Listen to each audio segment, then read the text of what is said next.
বিসমিল্লাহির রহমানির রহিম। শহীদ পরিবারদের সম্মানার্থে আজকের এই আয়োজিত অনুষ্ঠানের ছাত্রদল কর্তৃক আয়োজিত অনুষ্ঠানের সম্মানিত সভাপতি সভাপতি ছাত্রদল রাকিব, মঞ্চে উপস্থিত সম্মানিত মহাসচিব বাংলাদেশ জাতীয়তাবাদী দল জনাব মির্জা ফখরুল ইসলাম আলমগীর, উপস্থিত জনাব রুহুল কবির রিজভী, রফিকুল ইসলাম বকুল সহ ছাত্রদলের সেক্রেটারি এবং আমার সামনে উপস্থিত শহীদ পরিবারের স্বজনবৃন্দ এবং আমন্ত্রিত অতিথিবৃন্দ, আসসালামু আলাইকুম। সম্মানিত অতিথিবৃন্দ, আজকের আমাদের এই অনুষ্ঠানটি একটি অত্যন্ত স্মরণীয় অনুষ্ঠান। শুধু স্মরণীয় নয়, একই সাথে এই অনুষ্ঠানটি একটি আহ, একটি অনেক ইমোশনাল একটি অনুষ্ঠান আমাদের জন্য। এই জন্য অনুষ্ঠানটি ইমোশনাল। আজকে আপনারা এখানে যারা বক্তব্য রেখেছেন, আপনারা যেই কষ্ট নিয়ে কথাগুলো বলেছেন, আপনারা যেই কষ্টের মধ্য দিয়ে গিয়েছেন, হয়তো অনেক মানুষই সেটি ঠিক অনুভব করতে হয়তো পারে না, বুঝতে পারে আপনারা কষ্টে আছেন, হয়তো সবাই অনুভব করতে পারে না। যারা একমাত্র আপনাদের মতন এই অভিজ্ঞতাতে গিয়েছে বা যাচ্ছে, তাদেরই এটি অনুভব করার মতন সামর্থ্য বা শক্তি হয়তো বা আছে। অন্যদের হয়তো আছে, সেটা অন্যভাবে তারা অনুভব করেন, যারা এই এক্সপিরিয়েন্সের মধ্যে দিয়ে যাননি। শহীদ স্বজনবৃন্দ, গত প্রায় 16-17 বছরে, 16 বছরে 17 বছরে, বিশেষ করে বিগত যে স্বৈরাচার বাংলাদেশ থেকে পালিয়ে গিয়েছে, আপনারা আপনাদের যে স্বজনকে হারিয়েছেন, তাদের মতন আরো বহু স্বজনকে আমরা হারিয়েছি, আরো বহু সহকর্মী নেতাকর্মীকে আমরা হারিয়েছি গত 17 বছরে, প্রায় 16 বছরে। আমাদের হিসাব মতে 726 জনের মতন, যার সাথে এই 726-এর সাথে আজকের এই 142 জনও যুক্ত হবে নতুন করে। বিগত 10-12 বছর যাবত আমরা চেষ্টা করেছি আমাদের এই শহীদ যারা খুন গুমের শিকার হয়েছে, আমাদের সেই সহকর্মীদেরকে, সেটি শুধু ছাত্রদল নয়, বিএনপি, যুবদল, স্বেচ্ছাসেবক, অন্য অন্য আমাদের অঙ্গ সহযোগী সংগঠন, সকলের সাথে আমরা চেষ্টা করেছি দলের অবস্থান থেকে, দলের পক্ষ থেকে একটি যোগাযোগ রাখার জন্য। আমাদের যে লিমিটেশন আছে, যে সীমাবদ্ধতা আছে, তার ভিতরে থেকে আমরা চেষ্টা করেছি যতটুকু সম্ভব তাদের পাশে দাঁড়াতে, তাদেরকে সাথে রাখতে, তাদের সাথে থাকতে আমরা চেষ্টা করেছি। ঈদ পরব বিভিন্ন অনুষ্ঠানে আমরা গত 10-12 বছর যাবৎ আমরা চেষ্টা করেছি এই মানুষগুলো, এই পরিবারগুলোর পাশে থাকতে, কারণ তারা তাদের স্বজনকে হারিয়েছেন এবং এই স্বজন এই দলের একজন সদস্য ছিল, সেই স্বজন যাকে তারা হারিয়েছেন। ঠিক একইভাবে আজকে আপনারা এখানে উপস্থিত হয়েছেন, আপনাদেরকে এখানে আসার জন্য আমরা অনুরোধ করেছিলাম। যেই 142 জন স্বজনকে ছাত্রদল হারিয়েছে, আপনজনকে, সহকর্মীকে, হতে পারে গত 15 বছর যে অত্যাচার নির্যাতনের মধ্যে দিয়ে বাংলাদেশের মানুষ, বাংলাদেশের জাতীয়তাবাদী দল, বাংলাদেশ জাতীয়তাবাদী দল সহ গণতান্ত্রিক দলগুলোর সদস্যরা যেই অত্যাচার নির্যাতনের মধ্যে দিয়ে গিয়েছেন, তার ভেতরে, তার কারণে হয়তোবা কোনো কোনো পরিবারের সাথে, শহীদ পরিবার, গুম খুন শিকার পরিবারের কারো কারোর সাথে হয়তোবা আমরা যোগাযোগ করতে ব্যর্থ হয়েছি। দলের এই সীমাবদ্ধতার জন্য আমরা যদি কারো কাছে পৌঁছতে না পারি, দলের পক্ষ থেকে আমি আপনাদের কাছে দুঃখ প্রকাশ করছি। ইনশাল্লাহ আমাদের আরো প্রচেষ্টা থাকবে, যাদের কাছে আমরা পৌঁছতে পারিনি, আমাদের সর্বশক্তি দিয়ে আমরা চেষ্টা করব তাদের কাছে পৌঁছানোর জন্য। সম্মানিত উপস্থিতিবৃন্দ, অতিথিবৃন্দ, আজকের এই অনুষ্ঠানে যারা আপনারা উপস্থিত হয়েছেন, আপনাদের যে স্বজনদেরকে আপনারা হারিয়েছেন, তাদের একটি লক্ষ্য ছিল, উদ্দেশ্য ছিল। যেই উদ্দেশ্য বা লক্ষ্যকে সফল করতে গিয়ে তারা তাদের নিজেদের জীবনকে উৎসর্গ করেছে এই দেশ দেশের মাটি এবং দেশের মানুষের জন্য। কি সেই লক্ষ্য বা উদ্দেশ্য ছিল? আমরা যদি খুব সংক্ষেপে যদি আমরা দেখি, তাদের উদ্দেশ্য ছিল এই দেশের একটু ভালো পরিবর্তন হবে, এই দেশের মানুষের একটু ভাগ্যের ভালো পরিবর্তন হবে, এদেশের মানুষ একটু স্বাধীনভাবে নিজের মতামত প্রকাশ করতে পারবে, কথা বলতে পারবে, তার রাজনৈতিক মিনিমাম অধিকারটুকু সে প্রয়োগ করতে পারবে। খুব সংক্ষেপে বললে হয়তো এই চাওয়াগুলো ছিল, এবং এই চাওয়াগুলোকে প্রতিষ্ঠিত করার জন্যই তারা সেদিন রাজপথে নেমে এসেছিল। কিন্তু রাজপথে নেমে এসেছিল, ঘরে ফিরে যেতে পারেনি। সেই স্বৈরাচারের বুলেটের আঘাত তাদের প্রাণটাকে কেড়ে নিয়েছিল। সম্মানিত উপস্থিতিবৃন্দ, আপনাদের যেই ক্ষতি হয়েছে, আপনারা যা হারিয়েছেন, পৃথিবীর তাবৎ সম্পদ এনে আপনাদেরকে দিলেও আপনারা তার সেই ক্ষতি পূরণ করা সম্ভব নয়। তবে একজন রাজনৈতিক কর্মী হিসাবে, যেই মানুষগুলোকে আমরা হারিয়েছি তাদের একজন সহকর্মী হিসাবে, আমি এতটুকু অনুধাবন করি, যেই আশা আকাঙ্ক্ষা, যেই প্রত্যাশাটাকে পূরণ করার জন্য তারা ভয় ডর সবকিছুকে উপেক্ষা করে রাজপথে নেমে এসেছিল, সেই প্রত্যাশাগুলোকে যদি আমরা পূরণ করতে সক্ষম হই, তাহলে তাদের আত্মা কিছুটা হলেও শান্তি পাবে। এখানে একজন বাবা বলে গিয়েছেন,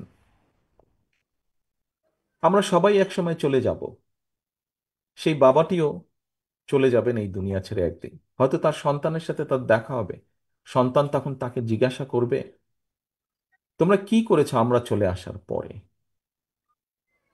প্রিয় সম্মানিত উপস্থিতিবৃন্দ, বাংলাদেশ জাতীয়তাবাদী দল একটি রাজনৈতিক দল হিসাবে আমাদের এই শহীদদের এই যে প্রত্যাশা, সেই প্রত্যাশা যাতে পূরণ হয় তার জন্য আমরা পরিকল্পনা গ্রহণ করেছি। আমরা পরিকল্পনা গ্রহণ করেছি এই দেশের আগামী ভবিষ্যৎ প্রজন্ম, তাদেরকে কিভাবে আমরা শিক্ষিত করে উপযোগী মানুষ করে গড়ে তুলব। সম্মানিত অতিথিবৃন্দ, আমরা পরিকল্পনা গ্রহণ করেছি, ছোটবেলা থেকে পড়ে এসেছি কৃষিপ্রধান দেশ বাংলাদেশ। এই দেশের কৃষককে কিভাবে আরো স্বাবলম্বী করে গড়ে তোলা যায়, সেই ব্যাপারে আমরা পরিকল্পনা গ্রহণ করেছি। আমরা পরিকল্পনা গ্রহণ করেছি এই দেশের এই মুহূর্তে সবচাইতে বড় যেই সমস্যা, সেই সমস্যাটা হচ্ছে আমাদের প্রায় 4-5 কোটি মানুষ,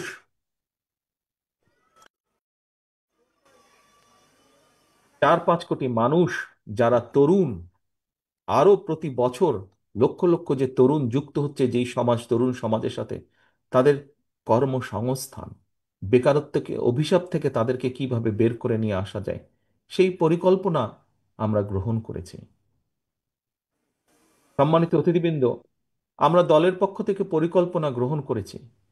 আমরা প্রায় একটি কথা বলি যে দেশকে যদি এগিয়ে নিয়ে যেতে হয়, তাহলে দেশের জনসংখ্যার যে অর্ধেক নারী সমাজ, সেই নারী সমাজকেও এগিয়ে আসতে হবে, তাদেরকেও সহযোগিতা করতে হবে, তাদেরকেও পথ দেখিয়ে দিতে হবে যে কিভাবে তারা স্বাবলম্বী হতে পারবেন। সেটি রাজনৈতিকভাবে হোক, সেটি অর্থনৈতিকভাবে হোক। দেশের অর্ধেক যে সমাজ, অর্ধেক যে জনসংখ্যা নারী সমাজ, তাদের জন্য সেই পরিকল্পনা আমরা গ্রহণ করেছি।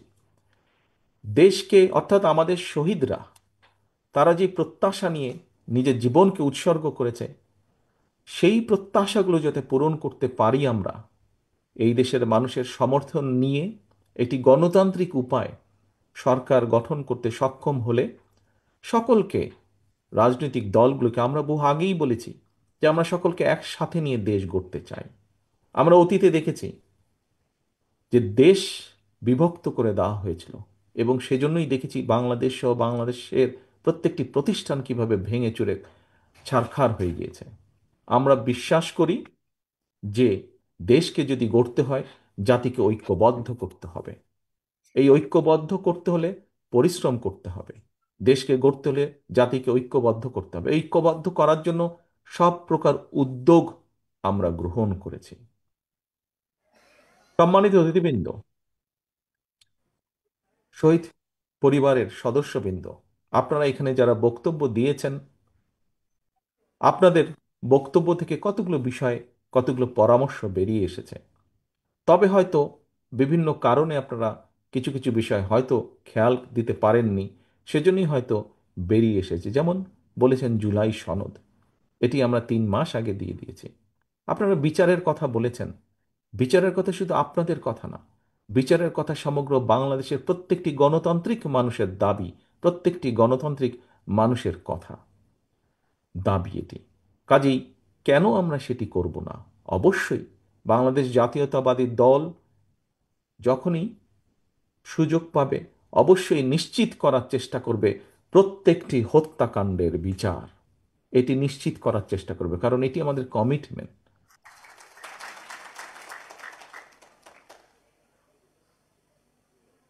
প্রিয় সম্মানিত অতিথিবৃন্দ, এই মুহূর্তে যদি আমরা মিডিয়া দেখি, আমরা মিডিয়া দেখলে দেখব যে একটি বিষয়কে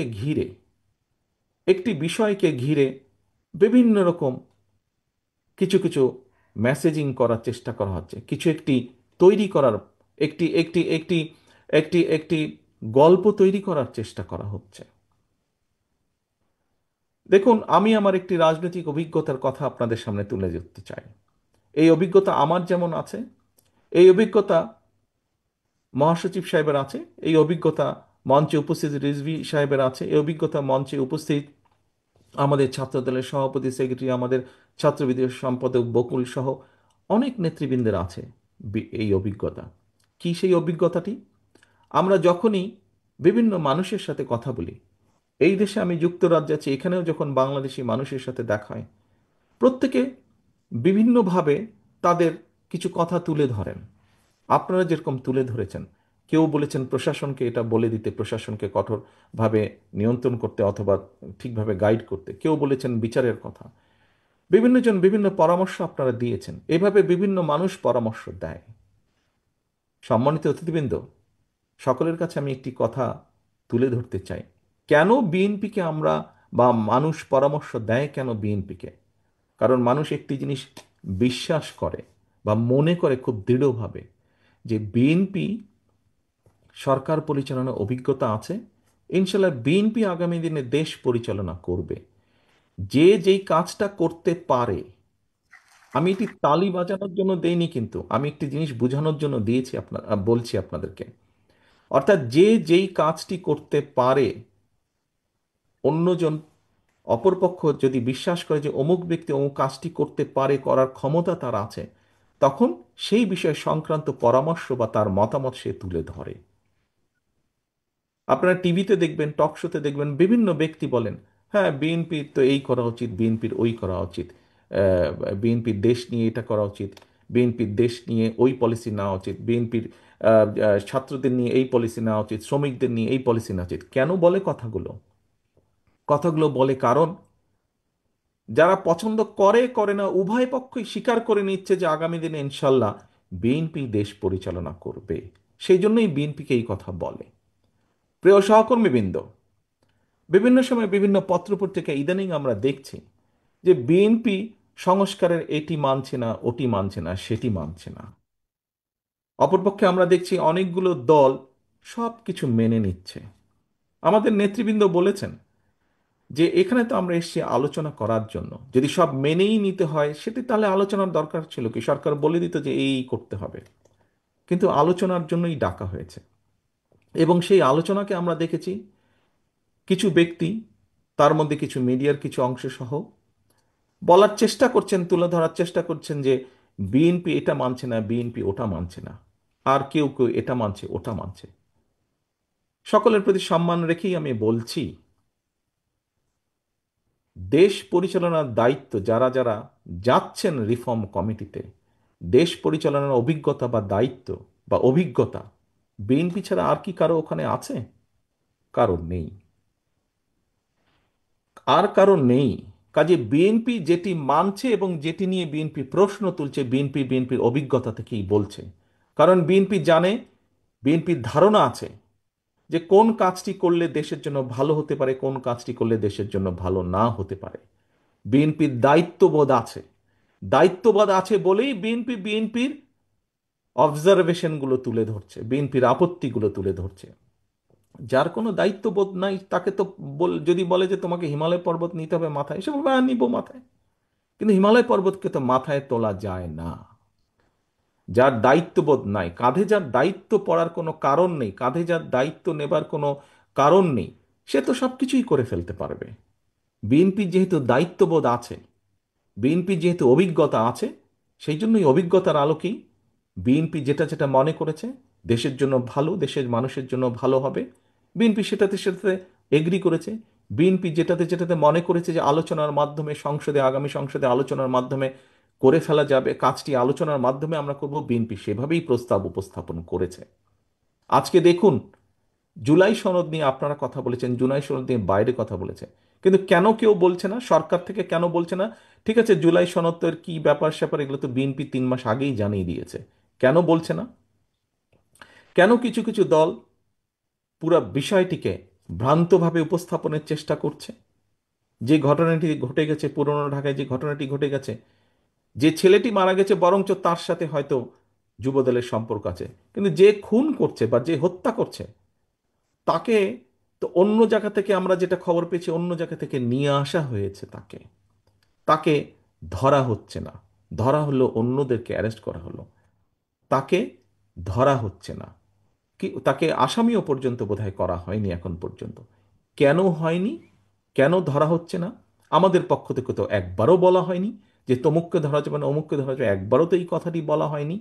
আমরা বরাবর বলে দিচ্ছি, একটু আগে যেটি আপনাদের সামনে বলেছি, বরাবর আমরা বলেছি অন্যায়কারী আইনের দৃষ্টিতে তার বিচার হবে। দলের সাথে তার কি সম্পর্ক, কিচ্ছু যায় আসে না তাতে। তাকে দল কোনো রকম প্রশ্রয় দিবে না, কেউ যদি কোনো অন্যায় করে থাকে। তাহলে প্রশাসন ধরছে না কেন তাকে? আমাদের এখানে রিজভী আহমেদ সাহেব পরিষ্কার বলেছেন, দলীয় অবস্থান থেকে আমাদের যা যা করা প্রয়োজন, আমরা প্রত্যেকটি যেটি যেটি জেনেছি, তদন্তের পরে যাদের যাদের সম্পর্কে প্রমাণিত হয়েছে অভিযোগ, আমরা আমাদের দলীয় অবস্থান থেকে তাদের বিরুদ্ধে ব্যবস্থা গ্রহণ করেছি। আইন শৃঙ্খলা বাহিনী কেন তাহলে বসে আছে? আইন শৃঙ্খলা বাহিনীকে চালায় কে? বিএনপি তো চালায় না, চালাচ্ছে তো সরকার। তাহলে সরকার কেন ব্যবস্থা নিচ্ছে না তাদের বিরুদ্ধে? সেটি দলেরই হোক বা সেটি অন্য কোনো লোকই হোক, কেন ব্যবস্থা নিচ্ছে না? প্রিয় উপস্থিতিবৃন্দ, দেখুন, একটু আগে আপনাদের সামনে আমি তুলে ধরেছি বিএনপির প্রত্যেকটি, আমাদের যারা শহীদ হয়েছে সহকর্মীরা, তারা দেশকে যেমন দেখতে চেয়েছে, তার উপরে ভিত্তি করে আমরা প্রত্যেকটি বিষয়ে পরিকল্পনা গ্রহণ করেছি। কিন্তু একটি শব্দ প্রায় বক্তব্যে উঠে আসে, ষড়যন্ত্র। যা আগে বলেছিলাম 8 মাস 7 মাস আগে, তা এখনো বলছি। শুধু আমি একা বলছি না, যারা বিবেকবান সচেতন মানুষ, দেশপ্রেমিক মানুষ, প্রত্যেকটি মানুষ বলছেন এই কথাটা। নতুন করে ষড়যন্ত্র আবার শুরু হয়েছে। একটু আগে আমি বলেছি বিএনপি তার অভিজ্ঞতার আলোকে বলেছে সংস্কার কোনটি উচিত হবে, কোনটি উচিত হবে না, বা কি মতামত, কারণ বিএনপি দায়িত্ববোধ থেকে বলেছে। প্রিয় সহকর্মীবৃন্দ, আমরা বরাবর এক কথা বলে এসেছি, আমরা সবসময় গণতন্ত্রে বিশ্বাস করি, বাংলাদেশের স্বাধীনতায় বিশ্বাস করি, বাংলাদেশের মানুষের সার্বভৌমত্ব, দেশের সার্বভৌমত্বে আমরা বিশ্বাস করি, মানুষের কথা বলার অধিকারে আমরা বিশ্বাস করি। বিএনপি তার জন্ম থেকে বলেছে, বিএনপি বহুদলীয় গণতন্ত্রে বিশ্বাস করে। এই কথাটি শুধু বলেনি, এই কথাটি প্রমাণ করে দেখিয়েছে। বিএনপি সংসদীয় গণতন্ত্রে বিশ্বাস করে। বিএনপি শুধু বলেইনি, দেশনেত্রী খালেদা জিয়ার সময় আমরা এটি প্রমাণ করে দিয়েছি প্রেসিডেন্সিয়াল ফর্ম থেকে পার্লামেন্টারিয়ান ফর্মে কনভার্ট করার মাধ্যমে।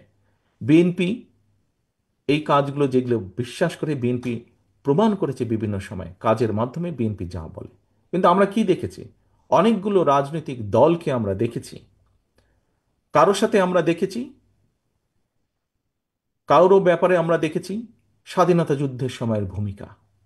যখন বিএনপির প্রতিষ্ঠাতা শহীদ রাষ্ট্রপতি জিয়াউর রহমান স্বাধীনতার ডাক দিয়েছিলেন, সেই সময় আমরা দেখেছি দেশের স্বাধীনতার বিরোধিতা কে করেছে, কাদের পক্ষ নিয়ে দেশের স্বাধীনতার বিরোধিতা করেছে।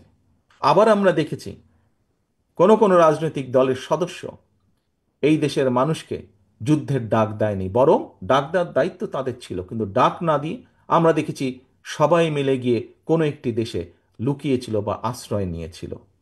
কে ছিল এই দেশে? এই দেশের জনগণ ছিল। এই দেশের মুক্তিযোদ্ধারা এই দেশে ছিলেন। এই দেশের জনগণ এই দেশে ছিল।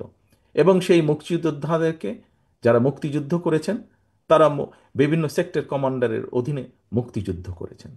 আজকে যদি বিএনপির অবস্থান থেকে আমরা বলি, আমরা কাউকে দেখেছি একটু দূরের একটি দেশের গান গাইতে, আবার কাউকে দেখেছি একদম প্রতিবেশী একটি দেশের গান গাইতে। এখন তো দেখা যাচ্ছে বিএনপি ছাড়া, বাংলাদেশ জাতীয়তাবাদী দল ছাড়া বিভিন্ন দল বিভিন্ন দেশের গান গাইছে বাংলাদেশে। প্রিয় উপস্থিতিবৃন্দ, বাংলাদেশ জাতীয়তাবাদী দলের পক্ষ থেকে আপনাদের সকলের সামনে আজকে জোর গলায় আমি বলতে চাই, বিএনপি বিশ্বাস করে বাংলাদেশের জনগণ তাদের সকল রাজনৈতিক ক্ষমতার উৎস। বিএনপি বিশ্বাস করে বাংলাদেশের অস্তিত্বে, বিএনপি বিশ্বাস করে বাংলাদেশের মানুষের স্বাধীনতা সার্বভৌমত্বে, দেশের স্বাধীনতা সার্বভৌমত্বে। বিএনপি বিশ্বাস করে এটি বাংলাদেশই হচ্ছে বিএনপির সর্বপ্রথম এবং সর্বশেষ ঠিকানা। কাজে আজ পরিষ্কারভাবে আপনাদের সামনে আবারও আমি তুলে ধরতে চাই যে হত্যাকাণ্ড জুলাই আগস্টে হয়েছে, যে হত্যাকাণ্ড গত 15 বছর হয়েছে, আমাদের সুযোগ আসলে ইনশাল্লাহ প্রত্যেকটি হত্যাকাণ্ডের আমরা বিচার করব। যত সময় লাগুক ধীরে সুস্থে প্রত্যেকটি হত্যার বিচারকাণ্ড আমরা করব। আপনাদের সামনে পরিষ্কারভাবে আমি তুলে ধরতে চাই, 31 দফার মাধ্যমে আমরা জনগণের সামনে দেশকে গড়ে তোলার, রাষ্ট্র কাঠামোকে পুনর্গঠন করার যে পরিকল্পনা দিয়েছি, বাংলাদেশের মানুষের সমর্থন পেলে আমরা পূর্ণ উদ্যোগে সর্বোচ্চ প্রচেষ্টা দিয়ে আমরা 31 দফা বাস্তবায়নের চেষ্টা করব। আমাদের কারণ যে শহীদরা জুলাই আগস্ট সহ গত বিগত 15 বছরে যে মানুষগুলো প্রাণ দিয়েছে মানুষের এদেশের মানুষের স্বাধীনতা, সার্বভৌমত্ব, রাজনৈতিক অধিকার, অর্থনৈতিক অধিকার প্রতিষ্ঠার জন্য বিএনপি সর্বশক্তি দিয়ে সেই শহীদদের মর্যাদা রক্ষা করবে, প্রতিশ্রুতি বাস্তবায়নের মাধ্যমে। প্রিয় সহকর্মীবৃন্দ, প্রিয় উপস্থিতিবৃন্দ, সম্মানিত নেতৃবৃন্দ, পরিশেষে আমি আপনাদের সকলকে আহ্বান করব, আসুন আমাদের সকলকে চোখ কান খোলা রাখতে হবে।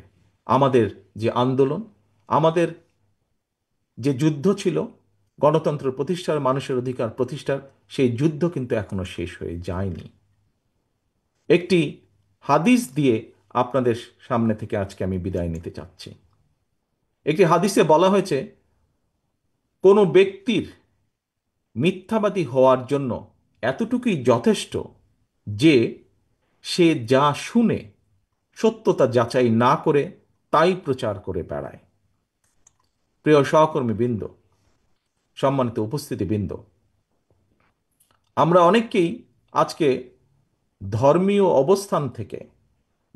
অবস্থান থেকে অনেককে আমরা কথা বলতে দেখি, অনেককে কথা বলতে শুনি। তাদের সকলের কাছে, তাদের সকলের সামনে এই হাদিসটি আমি রেখে যাচ্ছি। আমি আশা করব আমরা যারা এই দেশের, বাংলাদেশের মাটিতে বড় হয়েছি, বাংলাদেশের আলো বাতাসে বড় হয়েছি, আমরা আমাদের সর্বশক্তি দিয়ে এই দেশের স্বাধীনতা, সার্বভৌমত্ব, এই দেশের মানুষের অধিকারকে রক্ষা করব। আজ শহীদ পরিবারের এই মিলন মেলায় এই হোক আমাদের প্রতিজ্ঞা যে যে কোনো মূল্যে আমরা এই হত্যার বিচার এবং শহীদদের যে স্বপ্ন, যে প্রত্যাশা ছিল, তা আমরা পূরণ করতে সর্বোচ্চ চেষ্টা চালিয়ে যাব। এই হোক আজকের এই মিলন মেলার প্রতিজ্ঞা, এই হোক আজকের এই মিলন মেলার প্রতিশ্রুতি। সকলের কাছে বিদায় নিচ্ছে আমার বক্তব্য শেষ করে। আসসালামু আলাইকুম, আল্লাহ হাফেজ। বাংলাদেশ জিন্দাবাদ, বাংলাদেশ জাতীয়তাবাদী দল জিন্দাবাদ।